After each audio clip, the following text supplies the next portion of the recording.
Hello guys, good afternoon. Nandito po tayo ngayon sa Taytay Falls dito sa Lokban, Quezon.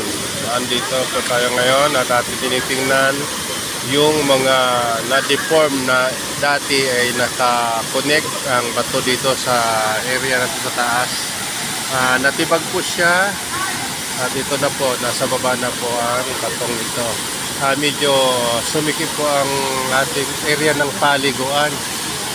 Pero sa isang banda parang naging magandang view pa para sa mga naliligo. May taguan po sila sa kabila. At ngayon po, ito po ang ating nakikita sa ngayon. Marami po numadayo ngayong araw ng Biyernes. Po mga naliligo. Ayan.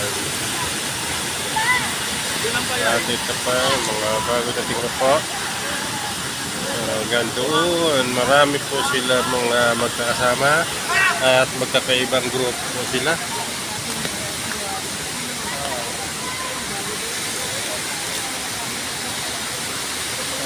Doon pa sa Bandaron, mayroon po doon sa area na yun, mga nakasimple lang po sila, nakaupo.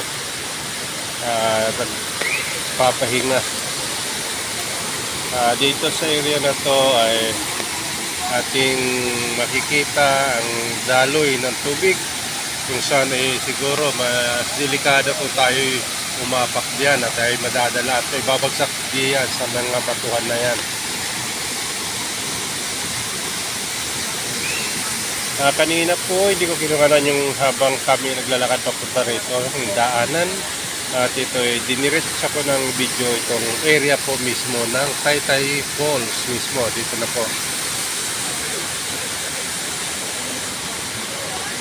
At sa Banda Road po, meron po tayong bisitang foreigner na naliligo po. Sa panahon ito, medyo makulimlim. At ayun, sobrang lamig po ng tubig dito.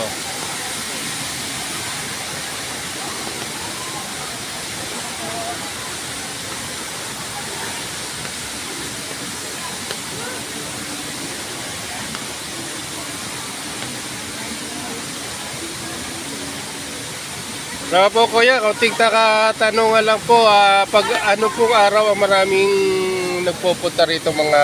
Sabado, Linggo, sir. At Sabado at Linggo. Umpisa tomorrow, bukas ay Sabado.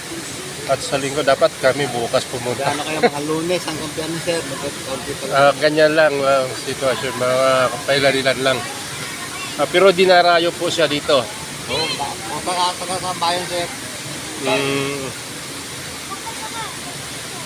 Ito, medyo may nakita ko doon kanina, foreigner.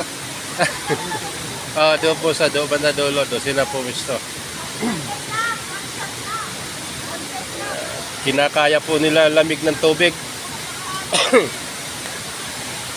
Medyo naulan-ulan pa. Mari kay hindi ako makakapaligo nito. At sobrang lamig.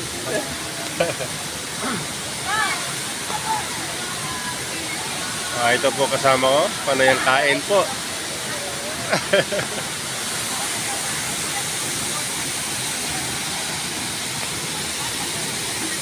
Saan si mama? Maglalakad-lakad po tayo Bandaron.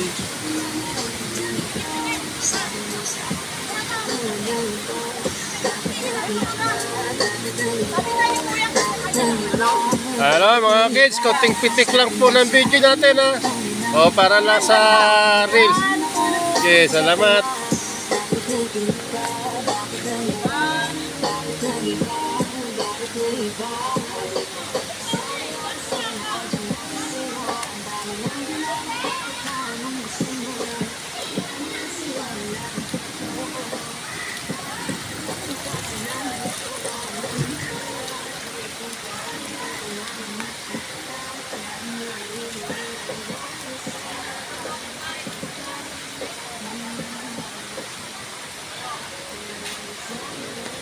Gandang hapon sa inyong lahat.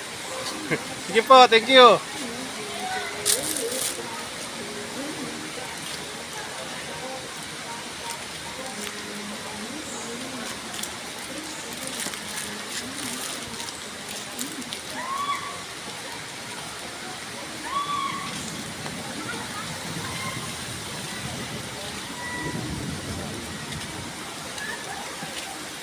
At dito po, ito pa yung isang napakalaking puno ng kahoy. Matanda ito po siya.